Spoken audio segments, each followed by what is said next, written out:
ಇಟ್ಟ ಗುರಿ ತೊಟ್ಟ ಛಲವನ್ನು ಬಿಟ್ಟು ಕೊಡದೆ ಈ ಉದಯನಿಗೆ ಸೋಲಿನ ಭೀತಿ ಎದುರಾಗಿ ಸ್ವಾಭಿಮಾನಕ್ಕೆ ಧಕ್ಕೆ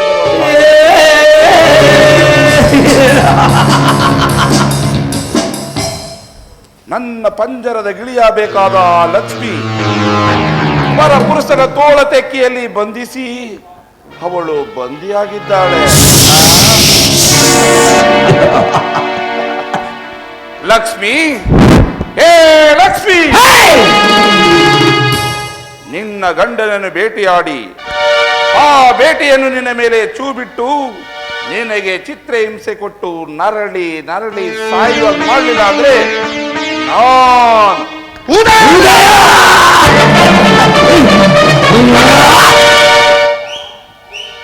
ರಾಮಣ್ಣ, ಹೇ ರಾಮಣ್ಣ,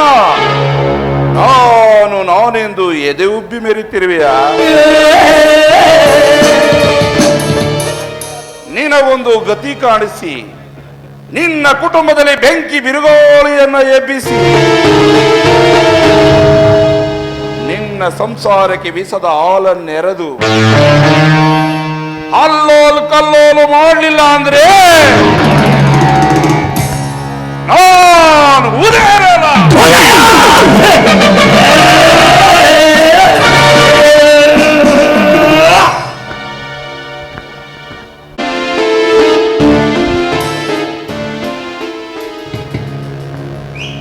ಹಲೋ ಭಾರತಿ, ಚೆನ್ನಾಗಿದ್ದೀರಾ?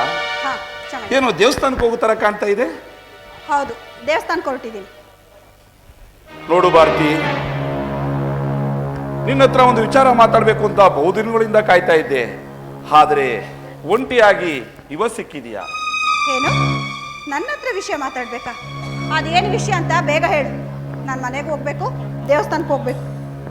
ನೋಡು ಭಾರತಿ, ನಿನ್ನ ಗಂಡ ರಾಮಣ್ಣ ನನ್ನ ಬಿಸ್ನೆಸ್ನಲ್ಲಿ ಅಲ್ಲಲ್ಲೇ ತೊಂದರೆ ಕೊಡ್ತಾನೆ. ನನ್ನ ದಾರಿಯನ್ನು ಬಿಟ್ಟು ಬೇರೆ ದಾರಿಯನ್ನ ನೋಡ್ಕೊ ಕೇಳು, ಇಲ್ಲ ಅಂದ್ರೆ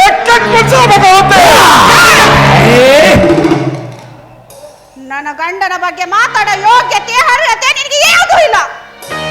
ನೋಡು, ಕೆಟ್ಟ ಮಾರ್ಗದಲ್ಲಿ ನಡೆಯದ ಬಿಟ್ಟು ನ್ಯಾಯ ಮಾರ್ಗದಲ್ಲಿ ನಡೆಯದ ಕಲ್ತ್ಕೊ.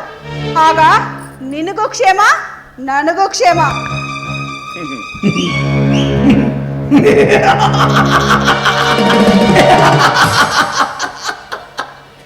ನಿನ್ನ ಗಂಡನಿಗೆ ಬುದ್ಧಿವಾದ ಹೇಳು ಅಂದ್ರೆ ನನಗೆ ವೇದಾಂತ ಪುರಾಣ ಹೇಳ್ತಾ ಇದೆಯಾ? ನಿಮಗೆ ಕಾಲನೇ ಬದಲಾಗುವ ತರ ಆಗುತ್ತೆ, ಆಗ್ಲೇ ನೋಡ್ತಾ ಇರು. ಏನು? ಮಾನವಂತರ ಮನೆಗೆ ಬೆಂಕಿ ಹಚ್ಚುತ್ತೀಯಾ? ಏ, ಮಾನವಂತರ ಮನೆಗೆ ಬೆಂಕಿ ಹಚ್ಚೋದಕ್ಕೆ ಏನಾದ್ರೂ ನೀನು ಮುಂದಾಯ್ತು ಅಂದ್ರೆ ಆ ಬೆಂಕಿಯಲ್ಲೇ ಸುಟ್ಟಿ ಬೂದಿ ಆಗೋಗ್ತೀಯ.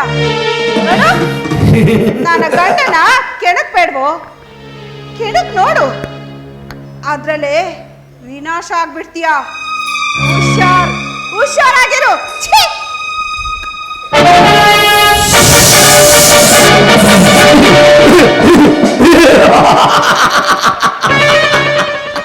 ಎಲ್ಲ ಸೊಕ್ಕಿನ ಎಣ್ಣೆ, ಈ ಉದಯನಿಗೆ ವಾರ್ನಿಂಗ್ ಕೊಟ್ಟು ಹೋಗ್ತೀಯ. ಈ ಉದಯ ನಿಮಗೆ ಕಣ್ಬಿಟ್ಟ ಅಂದ್ರೆ ಭಸ್ಮ ಭಸ್ಮ ಆಗ್ಬಿಡ್ತೀರಿ. ಮಾನವಂತರ ಮನೆಯ ಹರಾಜಾಕಿ ನೀ ಕಟ್ಟಿರುವ ಸಾಮ್ರಾಜ್ಯವನ್ನು ನೆಲಸಮ ಮಾಡಲಿಲ್ಲ ಅಂದ್ರೆ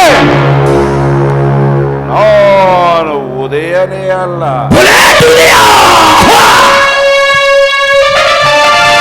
ಈ ಉದಯನನ್ನು ಕೆಣಕೋ ಗಂಡೆ ಇನ್ನೂ ಹುಟ್ಟಿಲ್ಲ, ಆ ಗಂಡೆ ಹುಟ್ಟಿಲ್ಲ.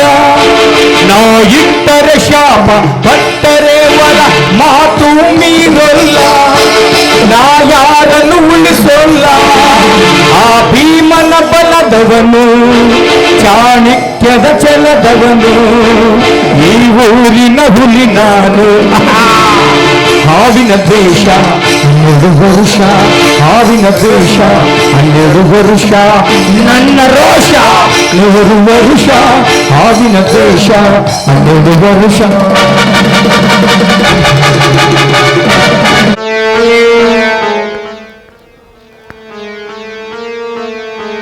ಗೆಳೆಯ. ಹಾಯ್. ಏನ್ ಫೋನ್ ಮಾಡಿ ಅರ್ಜೆಂಟಾಗಿ ಬರೆಯೋದಲ್ಲ, ಏನ್ ಸಮಾಚಾರ? ನೋಡು ಗೆಳೆಯ, ಸುಮ್ಮನೆ ಮಾತಾಡಿದ್ರೆ ಆಗಲ್ಲ. ಹಂಗೆ 2 ಪೆಗ್ ಹಾಕೊಂಡು ಯಾಕೋ ತಲೆ ಭಾರ ಆಗದೆ. ಸ್ವಲ್ಪ ಊಟ ಮಾಡ್ಕೊಂಡು ಮಾತಾಡೋಣ ಬಾ ಗೆಳೆಯ.